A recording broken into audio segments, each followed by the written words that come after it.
참 신실하시고 좋으신 하나님, 우리의 삶을 붙잡아 주시고 아들의 생명을 주심으로 우리에게 영원한 생명의 길을 열어주신 주님을 찬양합니다. 하나님, 오늘도 하나님을 더 알길 원합니다. 하나님과 동행하길 원합니다. 우리의 눈을 열어서 하나님이 얼마나 아름답고 놀라운 분이신지 그 사랑과 긍휼에 우리의 심령이 녹아내리길 원합니다. 성령님, 이곳에 함께하여 주시옵소서. 주님의 말씀대로 살길 원하고 세상과 다른 주님의 사람으로 살 수 있도록 성령님 은혜로 함께하여 주시옵소서. 오늘도 주님을 더욱 닮길 원합니다. 이 자리에 임재하여 주시옵소서.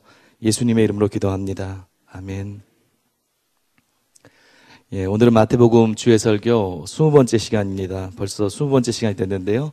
그래서 마태복음 19장 말씀을 함께 보기로 하겠습니다. 지난 시간에 마태복음 18장 말씀을 함께 살펴보았습니다. 마태복음 18장은 공동체 훈화라고 불리는 장이에요. 그래서 그곳에서 예수님께서 무엇을 가르치셨냐면 제자들 간의 상호 간에 공동체 안에서 예수님을 따른 제자로서 어떻게 살아야 되는지 그것을 자세히 가르쳐 주셨습니다. 어떤 것이었을까요? 여러분 기억나시는 대로 한번 생각해 보세요. 제자는 먼저 공동체 안에서 또 하나님 앞에서 자신을 높이는 사람이 아니고 겸손한 자라고 나와 있어요. 또 자신이 남에게 걸림돌이 될 수 있다는 걸 아는 거예요. 때로 하나님의 은혜 가운데 떨어질 때, 또 우리가 잘못 반응할 때, 또 스스로도 넘어질 수 있다는 걸 아는 거예요. 그래서 죄를 심상히 여기지 않는 자라고 나와 있습니다. 그뿐만 아니라 영혼을 살리고 회복시키는 것을 원하시는 하나님의 마음을 아는 거예요. 하나님이 어떤 분인지를 아는 거예요. 그래서 그 마음을 가지고 죄악 때문에 넘어간 형제들이 있으면 하나님의 방식대로 회복시키기를 원하는 거예요. 최선을 다하는 겁니다.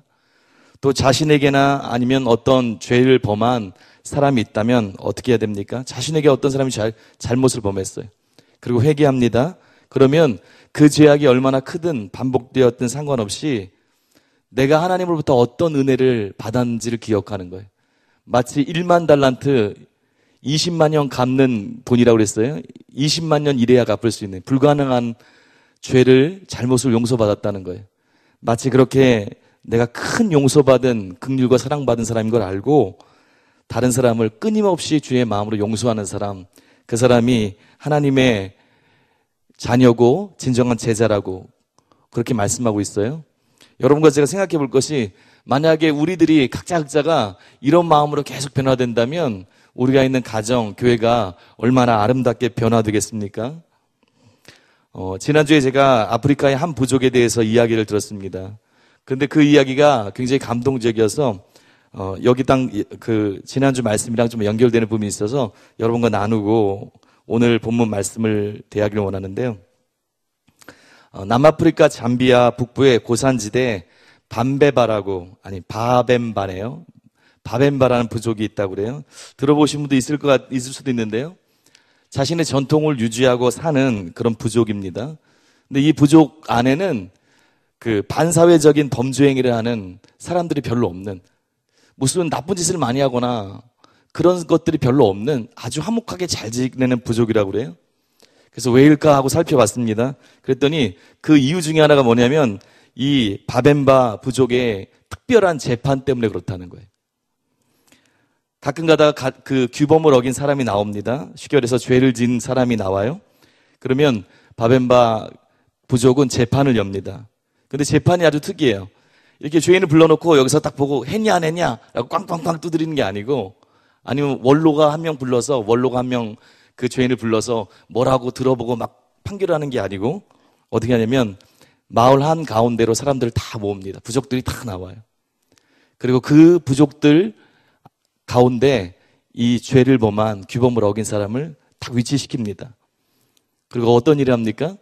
며칠 동안 한 사람이 그 사람 놓고 마을 모든 부족 사람들이 돌아가면서 이 사람에게 며칠 동안 한마디씩을 해요.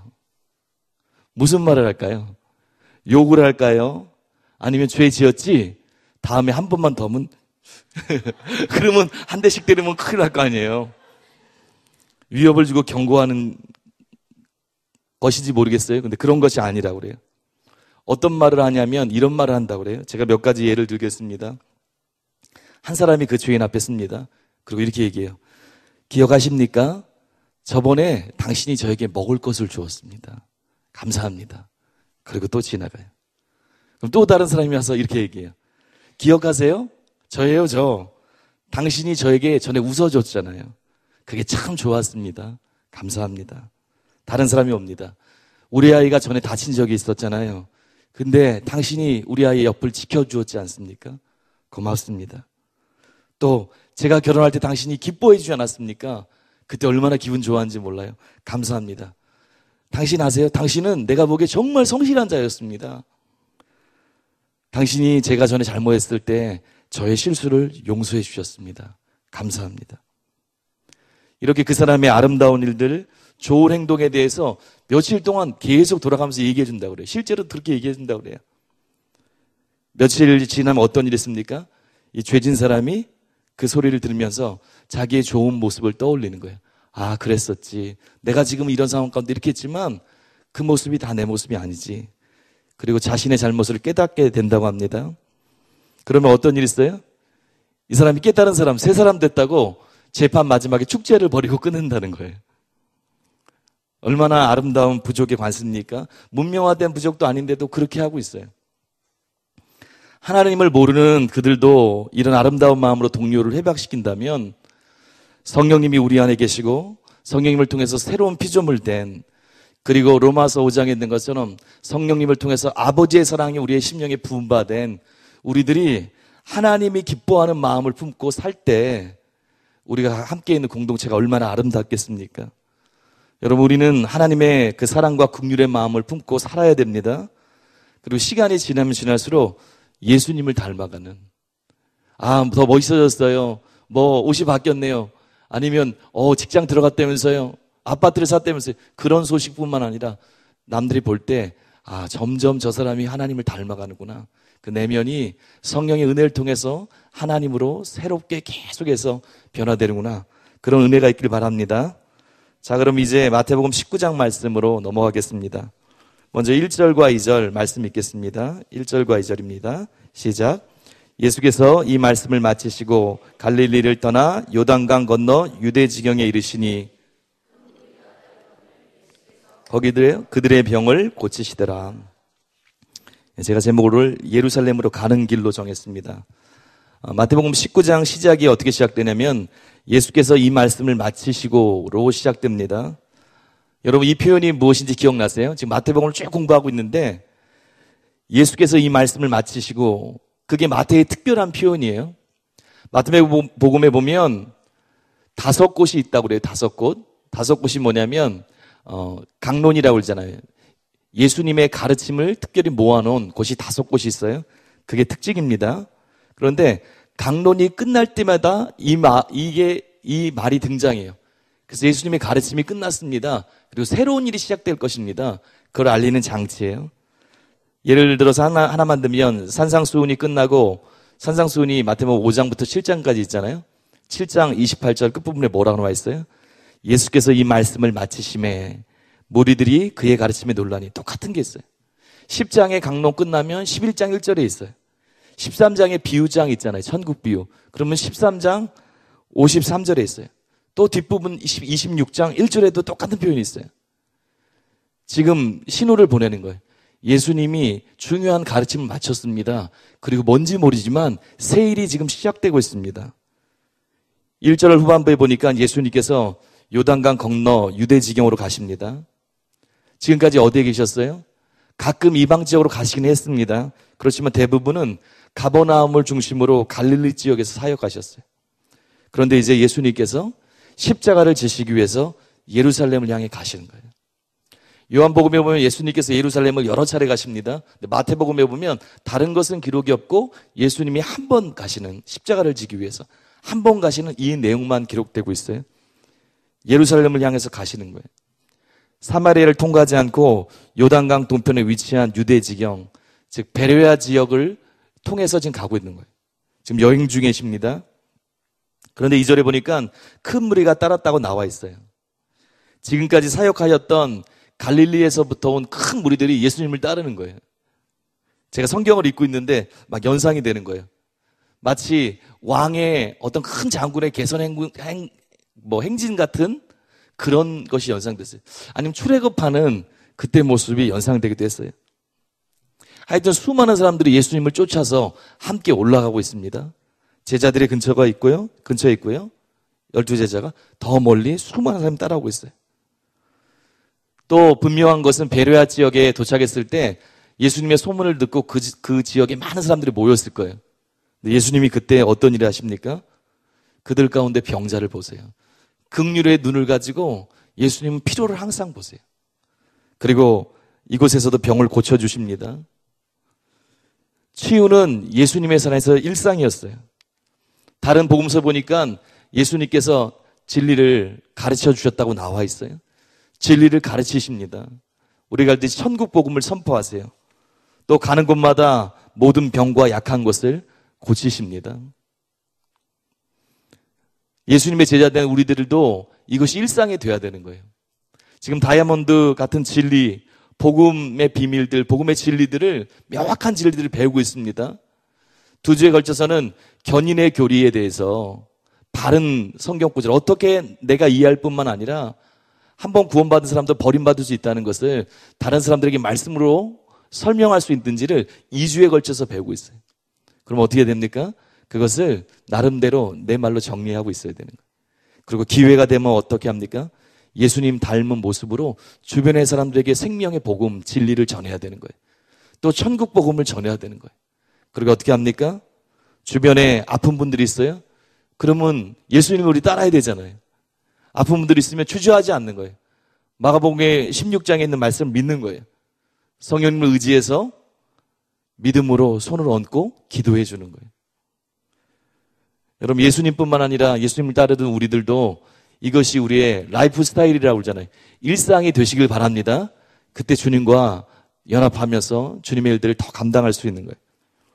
이제 두 번째 단락인 3절부터 12절까지 말씀을 함께 읽겠습니다. 3절부터 12절까지 한번 천천히 읽겠습니다. 시작. 바리새인들이 예수께 나와 그를 시험하여 이르되 사람이 어떤 이유가 있으면 그 아내를 버리는 것이 옳으니까. 예수께서 대답하여 이르시되 사람을 지으시니가 본래 그들을 남자와 여자로 지으시고 말씀하시기를 그러므로 사람이 그 부모를 떠나서 아내에게 합하여 그들이 한 몸이 될지니라 하신 것을 읽지 못하였느니라. 그런즉 이제 둘이 아니요 한 몸이니 그러므로 하나님이 짝지어 주신 것을 사람이 나누지 못할지니라 하시니. 여짜오되 그러면 어찌하여 모세는 이혼 증서를 주어서 버리라 명하였나이까. 예수께서 이르시되 모세가 너희 마음의 완악함 때문에 아내 버림을 허락하였거니와 본래는 그렇지 아니하니라. 너희에게 이르노니 누구든지 음행한 이후에 아내를 버리고 다른 데 장가드는 자는 간음함이니라. 제자들이 이르되 만일 사람이 아내에게 이같이 할진대 장가들지 않는 것이 좋겠나이다. 예수께서 이르시되 사람마다 이 말을 받지 못하고 오직 타고낸 자라야 할지니라. 어머니의 태로부터 된 고자도 있고 사람이 만든 고자도 있고 천국을 위하여 스스로 된 고자도 있도다. 이 말을 받을 만한 자는 받을지어다. 예. 두 번째, 이혼에 대한 교훈이라고 정했습니다. 마태복음 19장에서 20장에 보면 예수님께서 지금 예루살렘을 향해서 떠나는 여정 가운데 있다고 말씀드렸어요. 지금 노중에서 제자들에게 예수님이 하시는 일이 무엇입니까? 모든 상황을 다 동원해서 천국 백성의 삶에 대해서 계속 가르쳐 주시는 거예요. 시간이 얼마 안 남은 거예요. 예수님의 마음이 불타고 있는 거예요. 하나라도 더 가르쳐 주고 싶고 하나라도 하나님 아버지에 대해서 더 나누고 싶은 거예요. 그래서 모든 상황을 다 동원해서 천국 백성된 제자들의 삶, 너희는 하나님의 임재 가운데 있는 너희는 소속이 다른 너희들은 이렇게 살아야 된다. 그렇게 말씀하고 있습니다. 3절에 보니까 바리새인들이 예수님께 나와서 예수님을 올무에 걸리게 하려고 이혼에 대해서 질문을 던집니다. 사람이 어떤 이유가 있으면 그 아내를 버리는 것이 옳으니까 그렇게 질문을 해요. 이게 어떤 이유가 있으면 그것이 무슨 뜻이냐면 무엇이든지 이유가 있기만 하면 그런 뜻이에요. 어떤 이유, 무엇인지 이유가 있기만 하면 아내를 버리는 것이 옳으리까? 옳습니까? 라고 질문을 한 것이에요. 그런데 이 질문은 신명기 24장 1절에 모세의 규정을 근거로 한 것입니다. 신명기 24장 1절인데요. 한번 같이 읽겠습니다. 시작. 사람이 아내를 맞이하여 데려온 후에 그에게 수치되는 일이 있음을 발견하고 그를 기뻐하지 아니하면 이혼 증서를 써서 그의 손에 주고 그를 자기 집에서 내보낼 것이요. 신명기에 있는 말씀이에요. 이것을 근거로 해서 질문하고 있습니다. 예전에 마태복음 5장 이 이혼에 대한 부분이 좀 나와 있잖아요. 거기도요. 그때도 제가 조금 설명드렸어요. 그 당시 바리새 학파 중에 큰 두 학파가 있었습니다. 유명한 산마이 학파랑 hilel 학파가 있었습니다. 근데 산마이 학파는 수치되는 일, 여기 수치되는 일이 있으면 발견하고 기뻐하지 않고 이혼 증서를 주고 자기 집으로 내보내라고 그랬어요. 근데 그 수치되는 일을 어떻게 해석했냐면 성적으로 정결치 못한으로 해석했습니다. 그런 경우 이혼이 가능하다고 그렇게 해석했어요. 근데 여기에 반해서 hilel 학파가 있습니다.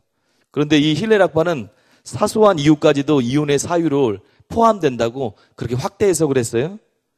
그래서 예를 들어서 어떨 때 이유가 될 수 있어요? 부인이 빵을 굽는 거예요. 근데 그날 태웠어요. 이혼 증서를 써주면 되는 거예요.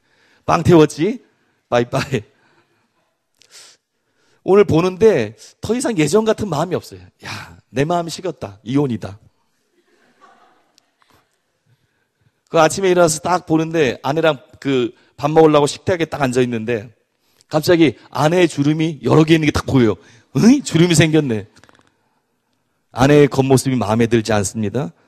봤더니 저기 길에 다니는 누구는 마음에 들어. 야, 바꿔야 되겠다. 그래도 이혼 증서를 쓰고 이혼할 수 있다고 그랬어요. 말도 안 되는 거잖아요. 이렇게까지 확대 해석했습니다. 아주 악한 것이죠. 지금 바리새인들이 아까 그랬잖아요. 어떠한 이유가 있으면 누구의 해석의 근거에 더 지금 해서 얘기하는 거예요. 신명기 24장 1절을 hilel 학파의 내용을 들어서 지금 예수님께 올무가 되기 위해서 시험하는 거예요. 한번 생각해 보세요. 의도가 참 중요한데 사람들이 만약 예수님께서 옳다고 하시면 어떤 게 됩니까? 야, 저 나사렛 예수라는 저 사람도 자유주의네. 응? 우리 하나님의 말씀을 지키려고 하는 바리새인 산마이 학파보다도 못한 사람이네. 그냥 자유로운 그런 사람이네. 그렇게 공격할 수 있어요?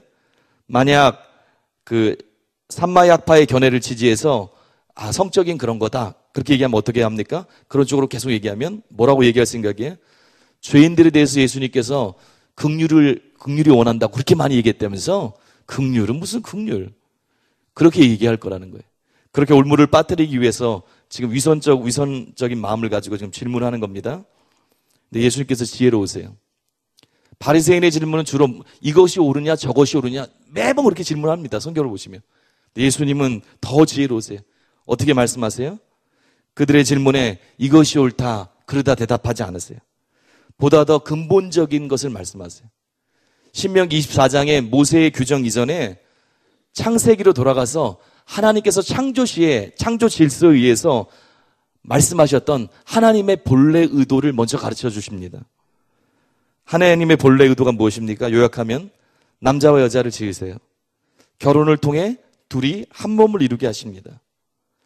진정한 하나가 되게 하셨기 때문에 짝지어 주신 것을 사람이 나누지 못한다는 거예요.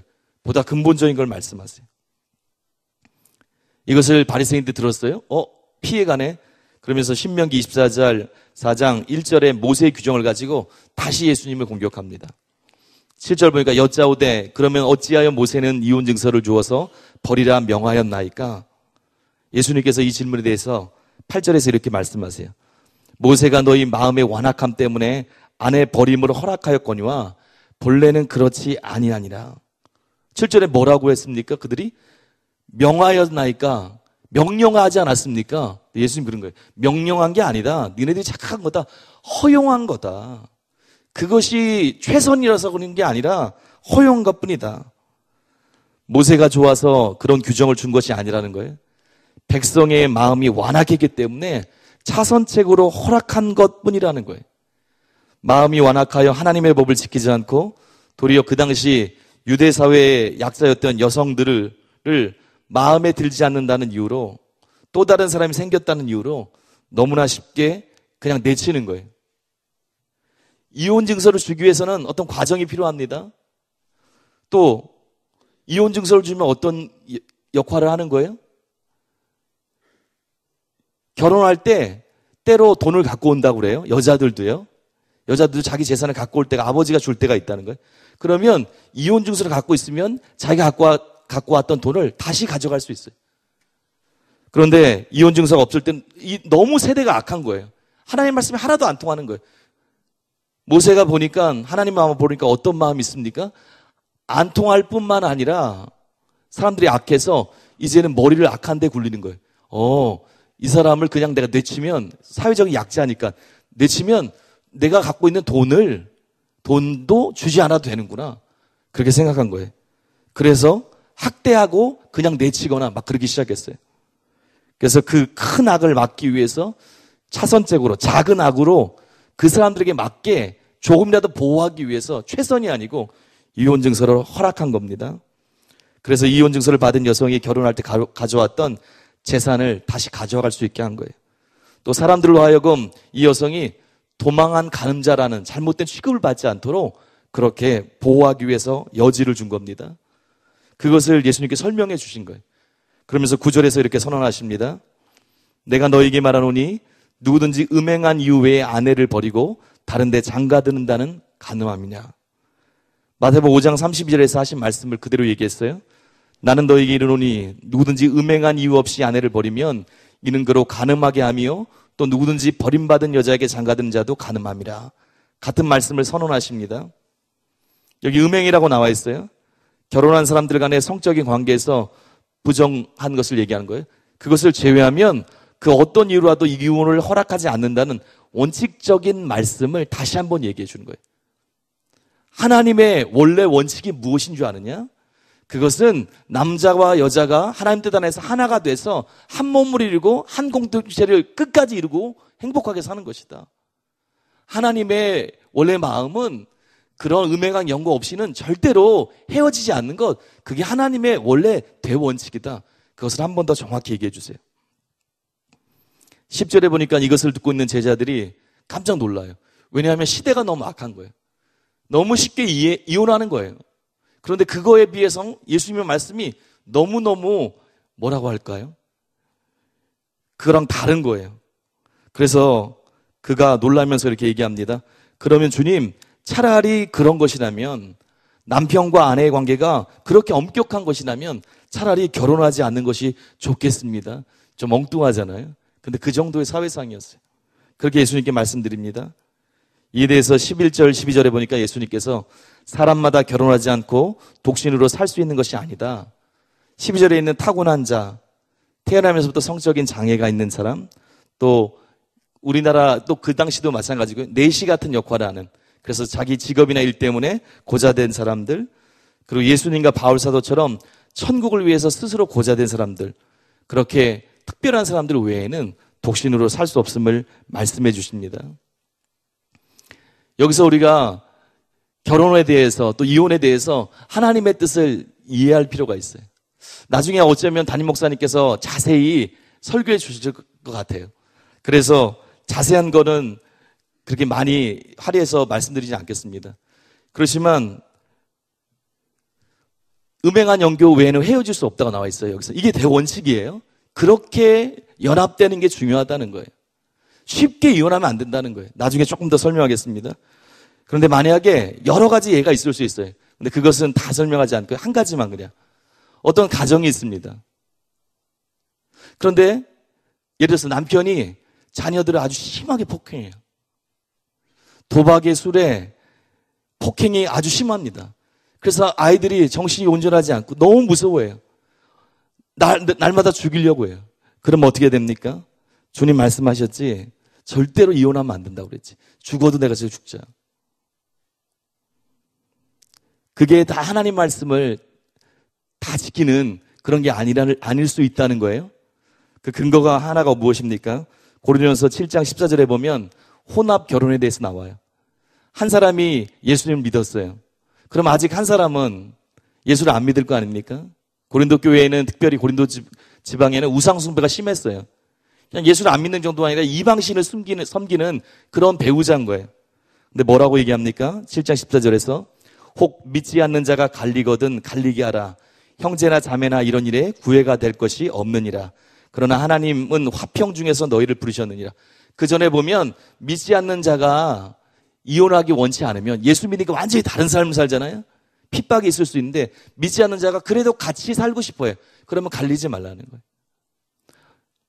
어떻게 알겠느냐? 너희 속에 계신 성령님, 그 능력의 성령님을 통해서 세상보다 더 크신 그분과 함께 동행하기 때문에 영향을 줘서 그 믿지 않는 사람이 예수 믿게 될 영향을 받을 거 아니냐. 그럴 수도 있지 않느냐. 그러니까 믿지 않는 자가 이혼하기 원치 않으면 같이 계속 살아라.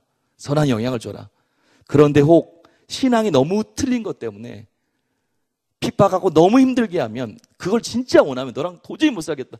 물론 나름대로 거기서 참고 그런 과정이 있어야 되겠지만 그러면 갈라져도 괜찮다. 그러면서 뭐라고 하냐면 이것은 자신의 권고라고 나와 있어요. 예수님이 말씀하신 그것은 아니지만 자신이 하나님 뜻 안에서 이해하는 그냥 권고라고 목회자로서 그렇게 얘기하고 있습니다. 그래서 이것을 통해서도 알 수 있어요. 최선이 아니라 할지라도 하나님의 본래적인 계획이 아니라 할지라도 하나님은 본래적인 계획을 성경에 드러내십니다. 왜냐하면 만약에 생각해 보세요. 쉽게 이혼할 수 있다고 성경에 이것 그걸 계속 명시해 놔 보세요. 사람은 어떻습니까? 그걸 이용하려고 하는 거예요. 조금만 어려우면 조금만 마음 안 맞으면 여기 비슷한 거 있지. 나 더 큰 문제가 발생하는 거예요. 그런데 만약에 그런 일들이 있다면 자식들이 너무 고통을 받고 정상적인 생활이 이루어지지 않고 힘들다면 그것은 차선책으로 갈라질 수도 있는 거예요. 이게 첫 번째 원칙은 아닙니다. 그렇지만 그럴 수 있는 거예요. 하나님은 우리를 보호하기 원하시는 거예요. 그런데 이것을 안다고 할지라도 모든 면에 너무 쉽게 적용하면 안 되는 겁니다. 더 자세한 것들, 그런 것들, 원칙적인 것들 아마 담임 목사님께서 나중에 말씀해 주실 것 같아요. 그때를 기대하시고요. 다시 돌아가서 원칙으로 돌아가서 예수님은 이혼에 대한 대화를 통해서 신명기 24장 1절에서 특히 4절까지 나오는데요. 4절에 나오는 모세의 규정은 하나님의 원래 뜻과 기준이 아니라 단지 인간의 죄악됨으로 말미암아 2차적이고 일시적인 허용에 불과한다는 것을 말씀해 주고 있어요. 그리고 하나님 나라 백성된 제자들은 어떻게 살기를 원하는 거예요? 다시 돌아가라 그러는 거예요. 너희가 이제 하나님 나라의 백성 되지 않았냐? 제자 되지 않았냐? 그러면 너희는 하나님의 통치 가운데 있지 않느냐? 우리로 따지면 다를 수 있지만 우리로 따지면 아직 성령님이 그 오순절이 아직 시작되지 않았지만 우리로 따진다면 어떤 겁니까? 성령님이 우리 속에 오신 거예요. 새로운 피조물이 된 거예요. 제자들 하나님의 통치를 받고 있습니다. 그럼 어떻게 살아야 됩니까? 세상 기준으로 조금 나은 기준이 아니라는 거예요. 하나님의 본래 뜻대로 돌아가서 살아가는 게 마땅하다는 거예요. 너희는 그렇게 살 수 있다는 거예요. 하나님께서 그런 능력을 주시고 그렇게 살 수 있도록 은혜를 주신다는 거예요. 제자된 우리들은 세상 기준과 다르게 살아야 됩니다. 그리고 하나님의 뜻을 이 땅 가운데 드러내야 되는 거예요. 잠깐 여기서 하나님께서는 왜 이렇게 엄격한 기준을 요구하셨을까요? 예수님께서는 제자들이 놀랄 만큼 시대상도 있지만 왜 그렇게 엄격한 결혼에 대해서 기준을 얘기하셨을까요? 그 이유가 있습니다. 그게 뭐냐면 하나님의 통치 가운데 우리가 이렇게 살 수 있을 뿐 아니라 이것이 가장 이상적이고 행복한 것이기 때문에 그렇습니다. 결혼에 대해서 5절에 나와 있어요. 뭐라고 나와 있어요? 남녀가 부모를 떠나 합하여 한 몸이 되는 것. 합하여라고 나와 있어요. 콜레데세타이란 말이에요. 여러분들 이런 설교 몇 번 들어보셨을 것 같아요. 그게 어떤 뜻이냐면 악교로 붙이다는 뜻이에요. 결혼에 대해서 들어보셨을 거예요. 악교로 붙이는 거예요. 연합하다는 거예요. 단수 미래 수동태라고 그래요. 그게 뭐냐면 쉽게 얘기해서 완전히 달라붙어서 앞으로 뗄래야 뗄 수 없다 그런 거예요. 결혼은 뭐냐면 하나님께서 계획하신 두 사람이 만나서 하나가 돼서 악교로 붙은 것처럼 완벽하게 하나가 돼서 앞으로도 뗄래야 뗄 수 없는 관계다. 완전히 하나가 된 거다. 또 6절에 보니까 짝지어 주신 거라고 나와 있어요. 것이라고 쓰인 것이 단수로가 돼 있어요. 이미 하나가 된 거예요. 그리고 짝지어 주셨다고 그랬어요. 결합하다, 멍에를 매다는 뜻이에요. 시제를 보면 쉽게 얘기해서 이미 단번에 짝이 돼버린 거예요.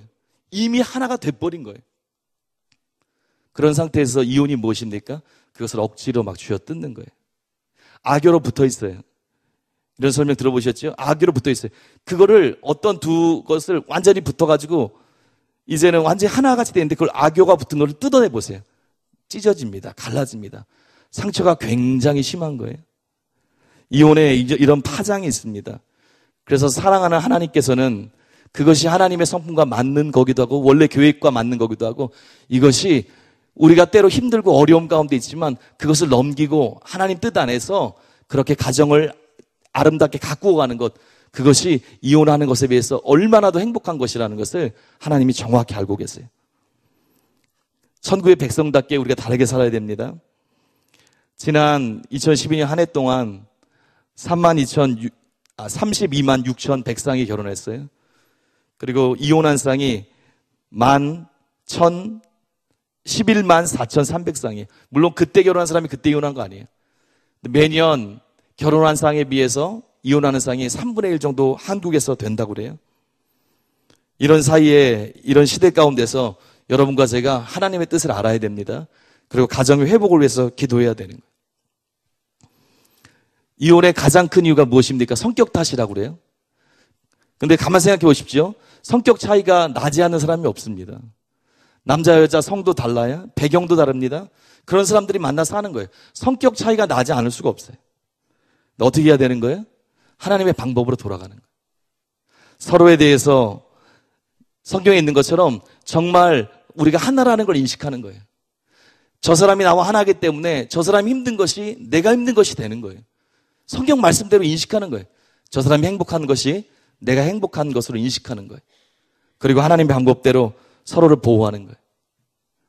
단점이 있을 때 하나님이 저 사람 연약한 그릇이라고 그랬지, 나의 보호가 필요하지, 또 남편에 대해서 아내의 역할이 돕는 배필로 부름받았지 도움이 필요한 사람이지, 그렇게 반응하는 거예요. 그리고 하나님의 마음으로 성령 안에서 서로 헌신하고 위해주고 사랑하면서 나아가는 거예요. 그렇게 되기 시작할 때 가정이 회복되기 시작합니다. 그리고 그냥 힘들고 서로 안 맞고 거기서 그치는 게 아니라 점점 가면 갈수록 하나님께서 의도한 대로 진짜 하나님의 임재, 행복, 주님이 함께 하시는 그런 공동체로 바뀔 줄 믿습니다. 여러분과 제가 하나님 말씀대로 그렇게 살고 가정들의 회복을 위해서 함께 기도해야 될 줄 믿습니다. 이제 세 번째 단락으로 넘어가겠습니다. 짧은 단락인데요. 13절에서 15절입니다. 같이 천천히 읽겠습니다. 시작. 그때의 사람들이 예수께서 안수하고 기도해 주심을 바라고 어린아이들을 데리고 오매 제자들이 꾸짖거늘 예수께서 이르시되 어린아이들을 용납하고 내게 오는 것을 금하지 말라. 천국이 이런 사람의 것이니라 하시고 떠나시니라. 아멘. 예, 천국과 어린아이들이라고 정했습니다. 이미 예수님께서 18장에서 서로 누가 큰지 궁금해하는 제자들을 향해서 말씀하셨어요. 제자들 가운데 어린아이 한 명을 세우시고 천국 백성은 이런 어린아이 같이 겸손한 자가 돼야 천국에 들어갈 수 있다고. 그리고 천국의 원리는 자기를 낮출 때 하나님께서 높이는 거라고. 그리고 천국의 백성들 제자들은 주변에 주목받지 않은 자들을 주님의 마음으로 영접할 때 곧 주님을 영접하는 거라고 말씀해 주셨어요. 근데 제자들이 또 잊었던 것 같아요. 지금 여기 보니까 지금 사역 가운데 있는데 치유받기 위해서 사람들도 오는 것 같아요. 여러 가지 일들이 있는 것 같은데 부모들이 어린아이를 데려와서 예수님께 기도받기 위해서, 안수받기 위해서 그렇게 데려왔던 것 같아요. 그러니까 제자들이 딱 보니까 어떤 생각이 있어요? 사역의 효율성이 떨어지는 것 같은 거예요. 그래서 예수님께서 말씀하신 것을 잊고 또 그 아이들 데려오는 부모에게 꾸짖기 시작합니다. 근데 예수님이 그걸 보셨어요. 그리고 그 제자들을 꾸짖으면서 14절에서 이렇게 말씀하십니다. 어린아이들을 용납하고 내게 오는 것을 금하지 말라. 천국이 이런 사람의 것이니라. 그리고 어린아이들에게 안수해 주세요. 지금 이 마태복음 19장도 계속해서 예수님께서 천국 백성인 제자들, 앞으로 처음부터 계속 그랬어요. 어떻게 다른 가치관과 삶이 있는지 계속 교육하고 계시는 거예요. 상황을 따라서. 근데 뭐라고 말씀하시는 거예요? 하나님의 백성들은 세상 가치관과 다른 가치관을 가지고 산다고 그랬어요. 하나님 앞에서 자신 스스로 모든 것을 알고 자신의 뜻대로 행동하는 어른 같은 모습이 아니고 어린아이가 부모님과 어른들을 의지하는 것처럼 그런 겸손함을 가지고 하나님을 의지하며 하나님께로 날마다 나아오는 거예요. 그리고 예수님께서 어린아이들을 비롯해서 병자, 세리, 창기 등 자신에게 나오는 약자들에게 항상 마음을 기울이셨던 것처럼 그런 긍휼과 자비를 가지고 사랑을 가지고 영혼들을 대하라고 지금 말씀하고 있습니다. 이런 것도 계속 가르쳐주고 계세요. 예, 이제 마치고 4단락으로 넘어가겠습니다. 이제 반 이상, 3분의 2 이상 끝났는데요. 16절에서 26점 조금 긴데요. 여러분과 제가 16절에서 26절까지 천천히 한번 읽겠습니다. 시작. 어떤 사람이 주께 와서 이르되 선생님이여 내가 무슨 선한 일을 하여야 영생을 얻으리이까? 예수께서 이르시되 어찌하여 선한 일을 내게 묻느냐? 선한 이는 오직 한 분이시니라. 내가 생명에 들어가려면 계명들을 지키라. 이르되 어느 계명이오니까? 예수께서 이르시되 살인하지 말라, 가늠하지 말라, 도둑질하지 말라, 거짓 증언하지 말라. 내 부모를 공경하라, 내 이웃을 내 자신같이 사랑하라 하신 것이니라. 그 청년이 이르되 이 모든 것을 내가 지키었사온데 아직도 무엇이 부족하니까? 예수께서 이르시되 내가 온전하고자 할진대 가서 내 소유를 팔아 가난한 자들에게 주라. 그리하면 하늘에서 보화가 내게 있으리라. 그리고 와서 나를 따르라 하시니 그 청년이 재분이 많음으로 이 말씀을 듣고 근심하며 가니라. 예수께서 제자들에게 이르시되 내가 진실로 너희에게 이르노니 부자는 천국에 들어가기가 어려우니라. 다시 너희에게 말하노니 낙타가 바늘귀로 들어가는 것이 부자가 하나님 나라에 들어가는 것보다 쉬우니라 하시니 제자들이 듣고 몹시 놀라 이르되 그렇다면 누가 구원을 얻을 수 있으리이까? 예수께서 그들을 보시며 이르시되 사람으로는 할 수 없으나 하나님으로서는 다. 아멘. 예, 부자 청년과 천국, 그렇게 제목을 정했습니다. 계속해서 세상과 구별되는 제자들의 가치관과 태도에 대해서 말씀하고 있는데요. 가르쳐주고 계신데 세 번째 부분이 재물에 관한 부분입니다. 16절에 보니까 어떤 사람이 예수님께 와서 이렇게 질문해요. 내가 무슨 선한 일을 하여야 영생을 얻으리이까? 그 병행구인 누가 보면 뭐라고 나와 있어요? 관원이라고 나와 있습니다. 아마 유대인 회당 관리자였을 수도 있어요. 아니면 로마 정부에서 임명된 정부 관리일 수도 있습니다. 하여튼 관원이었어요. 거기다가 22절에 있는 것처럼 젊고 재물이 많았어요. 그래서 우리가 젊은 부자 이렇게 그 이야기처럼 제목을 붙이기도 해요. 근데 이 사람이 이렇게 괜찮은 사람이 영생에 대해서 궁금해서 예수님께 질문합니다. 근데 예수님께서 17절에 보니까 어찌하여 선한 일을 내게 묻느냐? 선한 이는 오직 한 분이시니라. 내가 생명에 들어가려면 계명들을 지키라 라고 말씀하세요.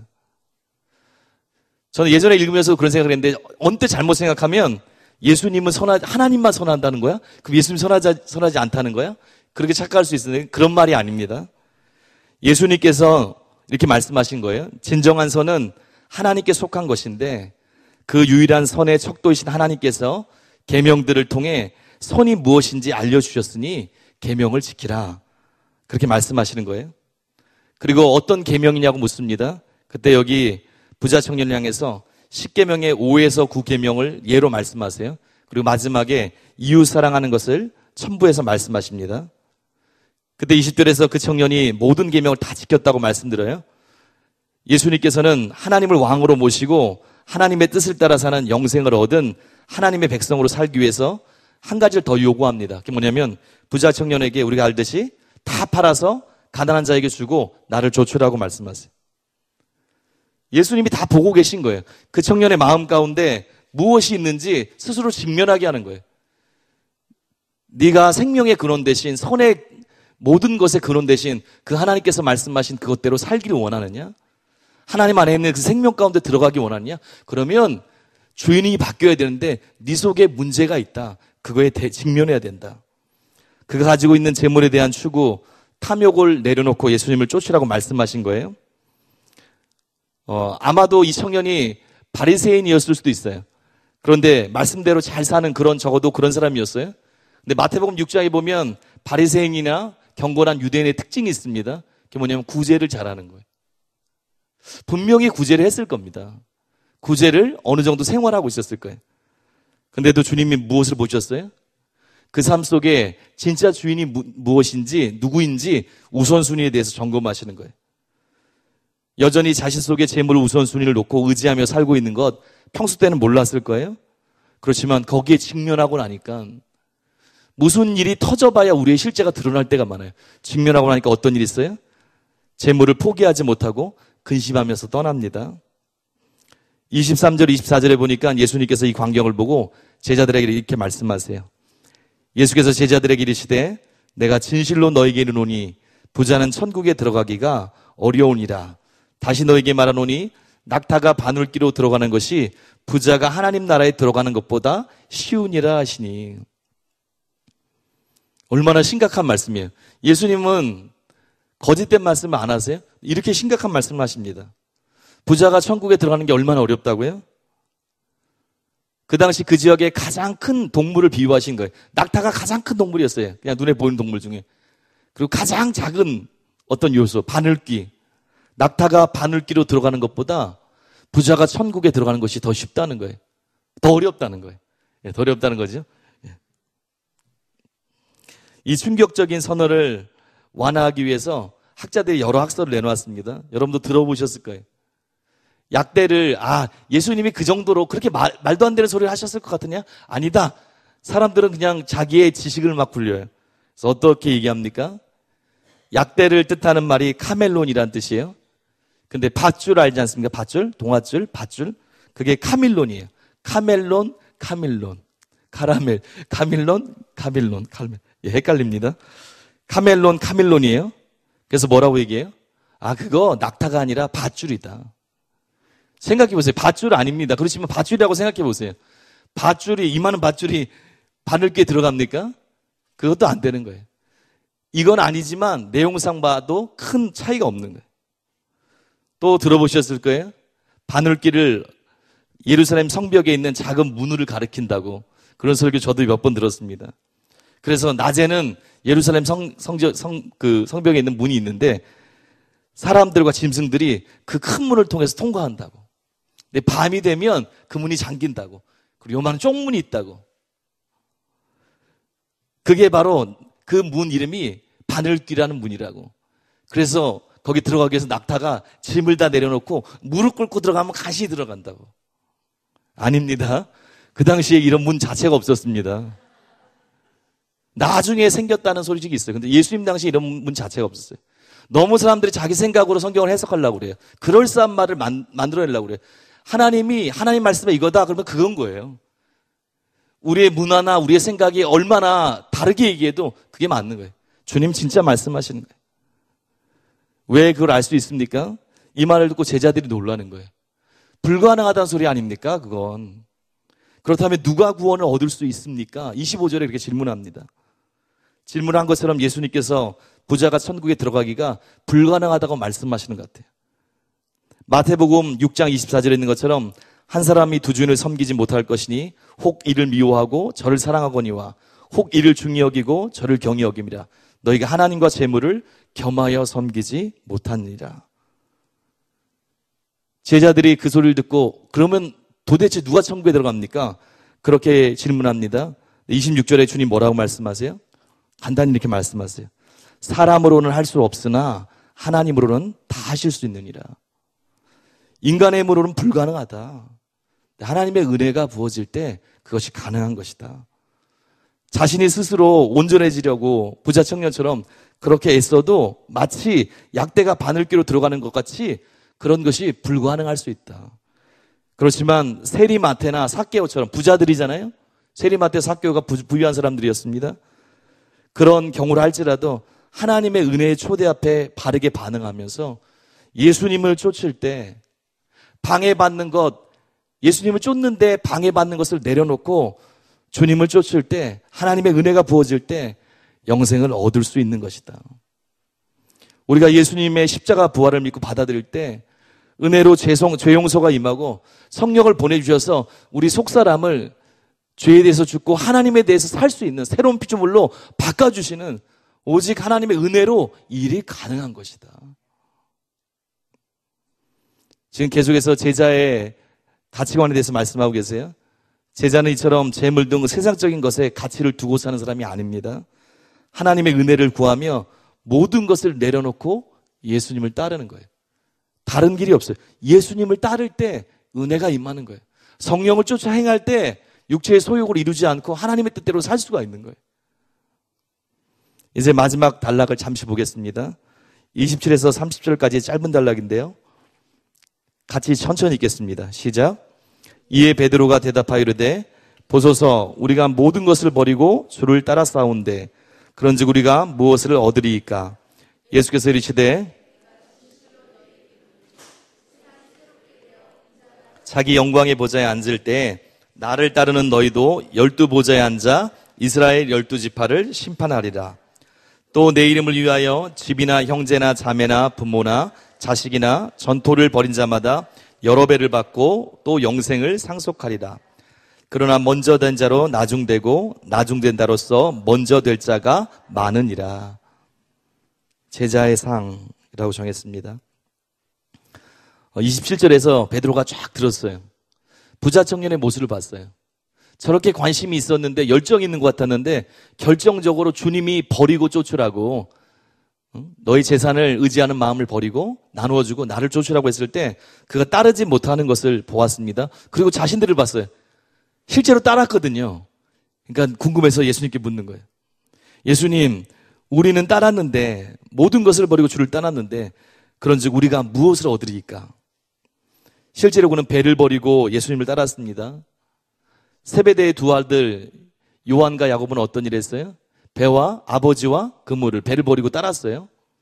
또 세리마태는 거기 앉아있다가 그냥 벌떡 일어나서 따랐습니다. 다 내려놓고 잔치 한번 하고 기뻐서 주변에 자기 아는 사람들에게 예수님을 소개시켜주는 잔치 한번 하고 그냥 따랐어요.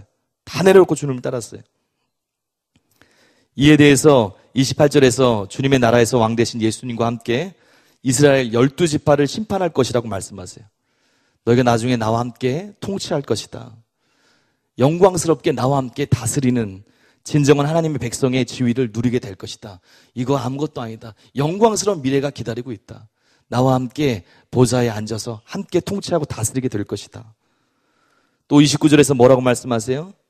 주님의 이름을 위하여 집이나 형제나 자매나 부모나 자식이나 전토를 벌인 자마다 여러 배를 받고 또 영생을 상속할 것이라고 말씀하세요.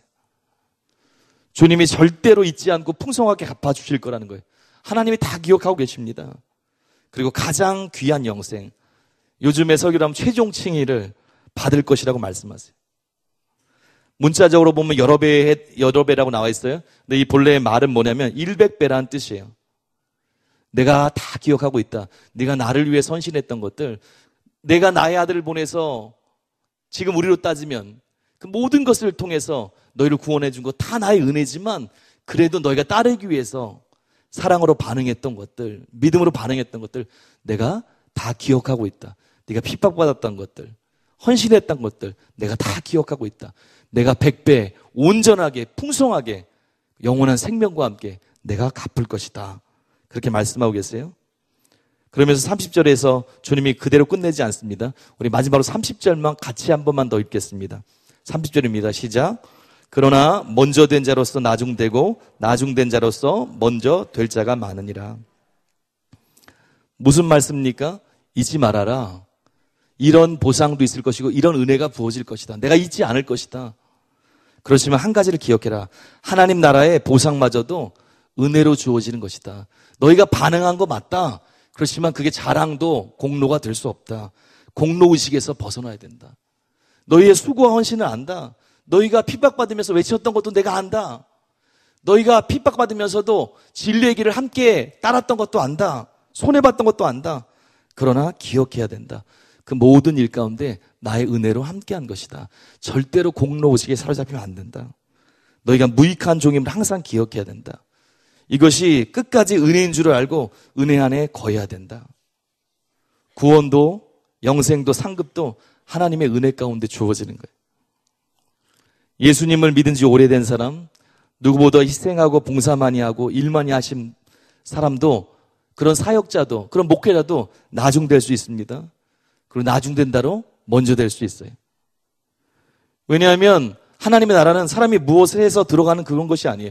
사람이 회개하고 반응해야 되지만 그 모든 것이 사실은 하나님의 은혜인 거예요. 제자가 돼서 먼저 믿었고 충성했다고 보상 심리가 생기면 안 되는 거예요. 대우받고자 하는 마음이 생기면 안 되는 거예요. 행세를 하면 나중될 수가 있는 거예요. 다음 20장에 바로 나와요. 다음 주에 바로 나누겠지만 거기 일찍 주님께 쓰임받은 사람도 천국 문이 닫히기 전 1시간 전에 추수의 밭에서 쓰임받은 사람도 주님이 똑같은 걸 주시잖아요. 그러면서 은혜로 함께 하신다고, 은혜로 그렇게 하는 거라고, 내 마음이라고, 은혜로 그렇게 하는 거라고 말씀하지 않습니까? 도리어 나중에 믿은 사람이 있어요. 자신의 옛삶을 생각합니다. 거기서 건져주신 하나님의 은혜를 기억해요. 그리고 나중에 믿었으니까 나머지 기간 더 주님 사랑하려고 그래요. 다른 사람들이 크게 보여요. 다른 사람들 따르려고 그래요. 다른 사람을 섬기려고 하는 거예요. 그리고 그 마음으로 나아가면 하나님의 은혜가 계속해서 부어지는 거예요. 그 겸손함으로 나아가면 하나님께서 함께 하시는 거예요. 이처럼 천국은 우리의 행위에 대한 보상이 근간이 아닙니다. 반응은 있어야 되지만 그 우리의 행동 자체 때문에 무조건 오는 게 아닙니다. 하나님의 은혜가 기초인 줄 아는 겁니다. 그래서 항상 감사하고 겸손으로 주님께 나아가야 되는 거예요. 오늘 말씀을 받습니다. 천국 백성은 아직 많은 것 나누지 않았지만 모든 면에서 다른 사람이에요. 하나님의 통치 가운데 있기 때문에 예수님이 실제 왕이시기 때문에 주님 앞에서 거하기 때문에 항상 겸손하고 주님의 은혜 가운데 거하는 사람이에요. 가정에서 주님의 마음으로 우리가 서 있어야 됩니다. 이 땅의 가정의 회복을 위해서 기도해야 됩니다. 그리고 눈이 열려서 주님의 보물이심을 알아야 되는 거예요. 부자 청년처럼 근시안이 돼서 순간에 다른 것 때문에 놓치는 게 아니라 눈이 열려서 주님이 진짜 보물이신 것을 계속 봐야 되는 거예요. 그리고 갈망함으로 사모함으로 계속 주님께 나아가는 거예요. 마지막으로 바울처럼 하나님의 은혜를 알아야 되는 거예요. 그리고 고백해야 됩니다. 고린도전서 15장 10절입니다. 그러나 내가 나된 것은 하나님의 은혜로 된 것이니 내게 주신 그의 은혜가 헛되지 아니하여 내가 모든 사도보다 더 많이 수고하였으나 내가 한 것이 아니요 오직 나와 함께 하신 하나님의 은혜로다. 담임 목사님께서 예전에 평생 해야 될 3가지 고백, 그런 설교를 하셨어요. 어떤 은혜가 부어졌든지 어떤 위치에 세워졌든지 현재의 모습이 어떻든지 그것이 하나님의 은혜인 걸 바울처럼 고백해야 된다고 그렇게 얘기하셨습니다. 그러면서 3가지를 그런 고백을 하라고 하셨어요. 한번 따라해 보실래요? 주님, 저는 아무것도 아닙니다. 주님, 저는 무익한 종입니다. 주님, 저는 죄인 중에 괴수입니다. 주님, 나의 나된 것은 100% 하나님의 은혜입니다. 내게 은혜를 계속 부어 주시옵소서. 우리 기도하겠습니다. 하나님, 모든 것이 하나님의 은혜입니다. 여기까지 우리가 주님을 믿고 올 수 있었던 것들, 우리에게 구원을 주시고 우리에게 성령을 선물로 주시고 우리를 인도하시고 은혜로 함께 하셨던 하나님의 은혜입니다. 하나님, 눈을 열어 주시옵소서. 하나님의 아름다움을 보게 하여 주시옵소서. 세상 사람들을 부러워하고 세상 가치에 흔들리는 것이 아니고 하나님의 부르신 부름의 상을 향해서, 그 영생의 상을 향해서 달려가게 하여 주시옵소서. 하나님, 세상 가치관 버리고 주님의 말씀에 창념하기를 원합니다. 주님의 말씀, 내 안에서 함께 계시는 성령님의 인도, 그것이 우리의 삶의 기초가 되게 하여 주시옵소서. 말씀을 붙잡고 주님만을 의지하길 원합니다. 하나님, 오늘도 우리가 고백했습니다. 하나님, 주님의 은혜 없이는 나는 아무것도 아닙니다. 어떤 일을 했고 우리가 어떻게 쓰임받았다 할지라도 주님, 우리는 무익한 종입니다. 그리고 우리는 죄인 중에 괴수입니다. 하나님, 주님의 은혜를 계속 부어주셔서 우리의 삶의 모든 영역에 하나님께서 함께 하시는, 임재로 함께 하시는 그 일들이 있게 하여 주시옵소서. 우리들의 가정이 더 많이 회복되길 원합니다. 우리들의 가족들이 주님의 은혜 가운데 더 많이 거하길 원합니다. 우리의 남편, 아내, 자식, 부모가 하나님의 은혜 가운데 더 나아가길 원합니다. 하나님, 우리가 통로되길 원합니다. 우리를 사용하여 주시옵소서. 겸비한 자 되기 원합니다. 주님을 의지할 때 계속해서 은혜를 부어 주시옵소서. 하나님, 세상의 그 어떤 것보다 하나님이 보배인 줄 알고 예수님이 우리의 진정한 보물인 줄 알고 주님을 구하며 나아갈 수 있도록, 주님을 갈망할 수 있도록 은혜로 함께하여 주시옵소서. 오늘도 우리 함께 하시는 예수님의 이름으로 기도합니다. 아멘.